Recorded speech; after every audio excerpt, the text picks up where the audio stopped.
चेन्नई वालों भैया जश्न मना लो, लड्डू पेड़े बंटवा लो भैया। जिस चीज का आपको इंतजार था वो इंतजार तो खत्म हो चुका है। आप लोगों को क्या चाहिए था?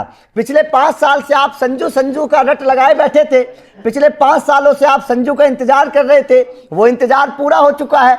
तो इंतजार अगर पूरा हुआ है तो भैया जश्न तो मनना चाहिए चेन्नई सुपर किंग्स की टीम में, क्योंकि संजू सैमसन अब चेन्नई के हो चुके हैं। और जाहिर तौर पर देखिए चेन्नई सुपर किंग्स को बहुत बड़ा फायदा संजू के जाने से होगा। अब आप समझने की अगर कोशिश करें, क्योंकि डील तो हो चुकी है, संजू चेन्नई में जा चुके हैं, वहां से रविंद्र जडेजा अपनी पुरानी टीम राजस्थान में आ चुके हैं, सब चीज पिक्चर जो है वो साफ हो चुकी है। लेकिन इस डील के फायदे और नुकसान समझना बेहद जरूरी है कि चेन्नई को इस डील का कितना फायदा होगा।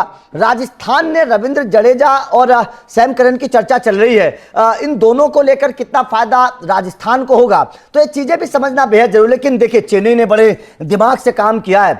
हमेशा कहा जाता है कि चेन्नई जब भी कोई ट्रेड करता है या फिर कोई खिलाड़ी को खरीदता है तो बड़े सोच समझ के चेन्नई उन फैसलों को करता है। आप आयुष महात्रे की बात करिए, 20 सीजन में आयुष को ले लिया। अगर ऑक्शन में खरीदते तो बहुत महंगे मिलते, लेकिन 20 सीजन में बेस प्राइस पे ले लिया। आप ब्रेविस की चर्चा करिए, ब्रेविस कितने शानदार खिलाड़ी हैं, लेकिन 20 सीजन में ब्रेविस को लिया। अगर ऑक्शन में जाते तो शायद ब्रेविस बहुत महंगे मिलते चेन्नई को।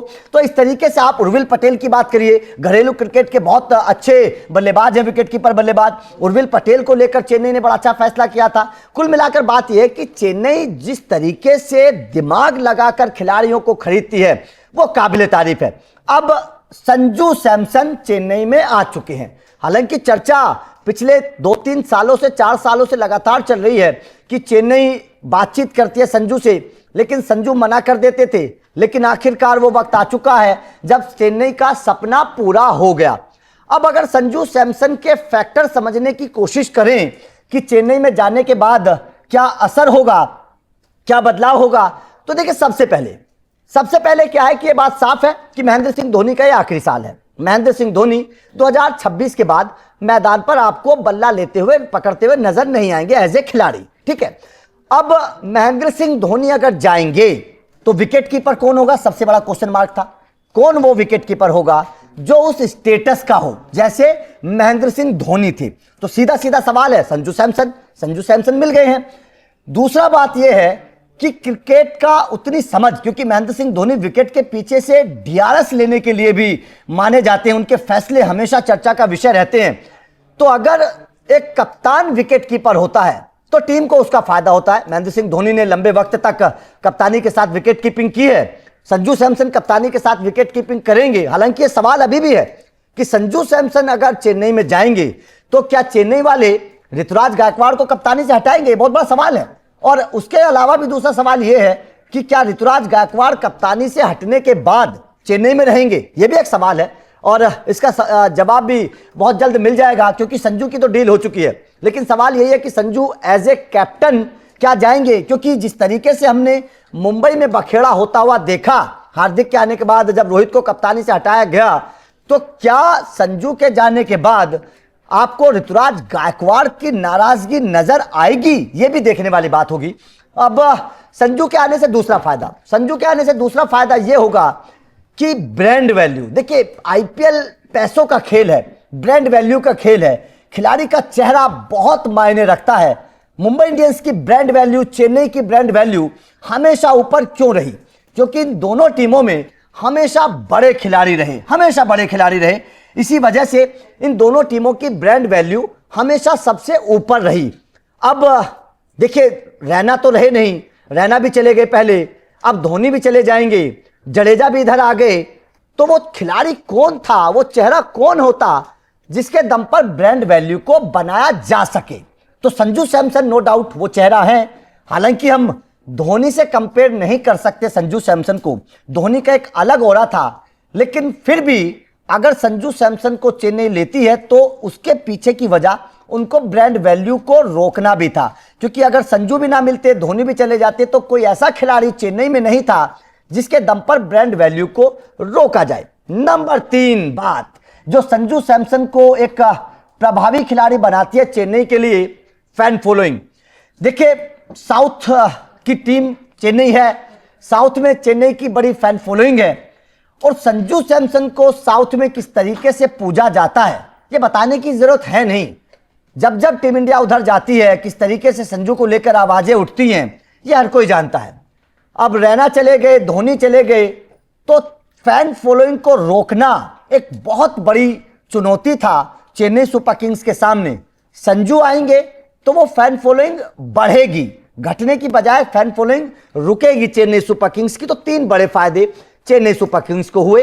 विकेट कीपर बल्लेबाज के तौर पर या फिर आप ओपनर के तौर पर भी कह सकते हैं, पता नहीं कि संजू को चेन्नई किस नंबर पर खिलाएगी, लेकिन संजू के आने से चेन्नई को फायदा होगा। बस एक सवाल जो चेन्नई में खड़ा हो रहा है वो कप्तानी को लेकर है कि संजू आएंगे तो क्या कप्तान बनाएंगे चेन्नई वाले उनको, यह सवाल अभी भी बना हुआ है। ठीक है, अब बात कर लेते हैं राजस्थान की, क्योंकि ये जो डील हुई ये डील राजस्थान ने मांग की थी।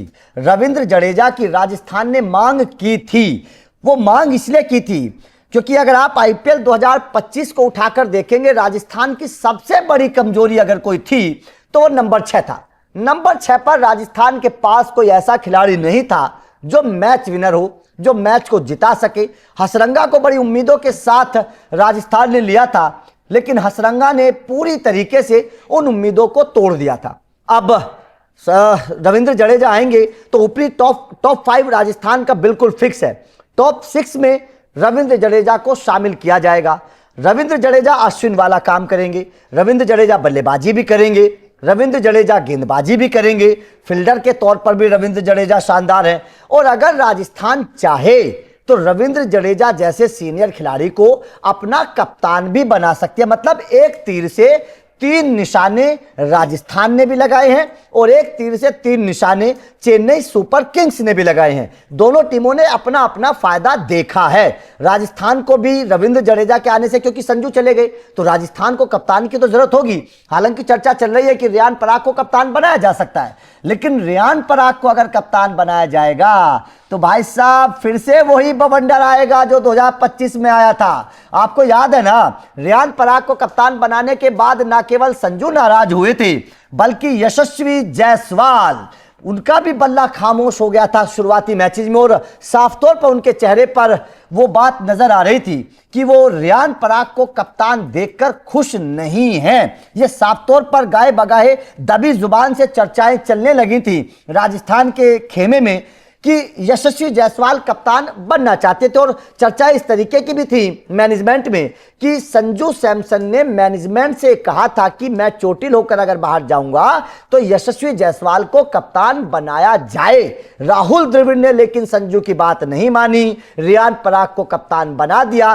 और यही एक विवाद की सबसे बड़ी वजह थी संजू और राहुल के बीच, राहुल द्रविड़ के बीच। तो यह भी एक बहुत बड़ा विवाद था। तो सवाल राजस्थान के लिए भी ये रहेगा कि रियान पराग को अगर वो कप्तान बनाते हैं तो क्या यशस्वी जायसवाल, क्योंकि अभी तो संजू गए हैं रियान पराग की वजह से, क्या यशस्वी जायसवाल भी तो नहीं चले जाएंगे? क्योंकि कप्तानी तो यशस्वी जायसवाल को भी चाहिए। हाँ, यहां पर एक सॉल्यूशन है, रविंद्र जडेजा को कप्तान बना दीजिए, चीजें संतुलन में आ जाएंगी। क्योंकि सीनियर खिलाड़ी हैं, राजस्थान इस बात को कह भी सकता है कि सीनियर खिलाड़ी के तौर पर हमने जडेजा को कप्तान बना दिया तो चीजें संतुलन में आ सकती हैं। उसके बाद में सैम करन की चर्चा चल रही है, राजस्थान सैम करन को भी ले रही है। ठीक है, ऑलराउंडर के तौर पर, क्योंकि आप नंबर 6 पर जडेजा को खिलाएंगे तो नंबर 7 भी आपके लिए तैयार है। सैम करन बल्लेबाजी भी करते हैं, गेंदबाजी भी करते हैं, तो राजस्थान को भी फायदा हुआ इस डील से। क्योंकि संजू तो रुकने वाले थे नहीं, संजू ने साफ कर दिया था कि मैं राजस्थान में नहीं रुकूंगा। तो ऐसे में असली सौदागर तो वही होता है जो सौदे को बड़े सोच समझ कर करे। राजस्थान को भी फायदा हुआ, चेन्नई को भी फायदा हुआ, लेकिन अब यह देखने वाली बात होगी कि सौदे का फायदा मैदान पर कैसा नजर आता है, किस टीम को ज्यादा प्रभावी खिलाड़ी मिले, किस टीम के खिलाड़ी ज्यादा बेहतर परफॉर्मेंस कर पाते हैं। क्या संजू अगर कप्तान बनते हैं तो अपनी टीम मतलब चेन्नई सुपर किंग्स को क्या वो फाइनल तक ले जा पाते हैं? क्या रविंद्र जडेजा अपने बल्ले और गेंद से तूफान मचाकर राजस्थान को जिता पाते हैं? ये सवाल बने रहेंगे। तो आपका इस डील को लेकर क्या कहना है? आपके हिसाब से इस डील में कौन सी टीम को ज्यादा फायदा है? कमेंट करके अपनी राय जरूर दीजिएगा।